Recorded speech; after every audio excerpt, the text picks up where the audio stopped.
మా జ్యోతిబా పూలే 134వ వర్ధంతి కార్యక్రమాన్ని ఈరోజు రామాయంపేటలో జరుపుకోవడం జరిగింది. ఈ ప్రస్తుతం ఉన్నటువంటి ఈ రోజులలోనే ఒక మంచి పని చేయాలంటే ఎన్నో అవాంతరాలు, ఎన్నో అడ్డంకులు వచ్చేటటువంటి ఈ పరిస్థితిని దాదాపు 200 సంవత్సరాల క్రితం ఏ రకంగా ఉంటుందో అందరం అర్థం చేసుకోగలుగుతాము.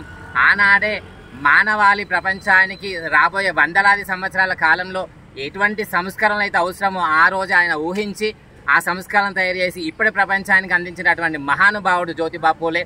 ఆయన వర్ధంతి కార్యక్రమానికి ఈరోజు రామాయంపేటలో మాకు సపోర్ట్గా ఇంతమంది వచ్చి సబ్బండ వర్గాల ప్రజలు వచ్చి ఈ కార్యక్రమంలో పాల్గొన్నందుకు అందరికీ కూడా హృదయపూర్వకంగా ధన్యవాదాలు తెలియజేస్తా ఉన్నాను.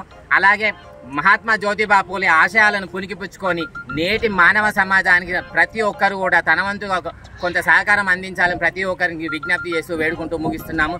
జై పూలే.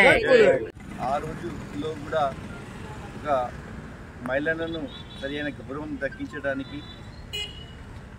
ఇంట్లో నుంచి బయటకు రానికి సమయంలో తన భార్యను సమాజ సేవ కోసం, అదేవిధంగా ఉపాధ్యాయ వృత్తిలో దించి మహిళలకు సరైన గౌరవం దక్కాలని అటువంటి ధ్యేయంతో పనిచేసినటువంటి గొప్ప మహనీయులు పూలే గారు.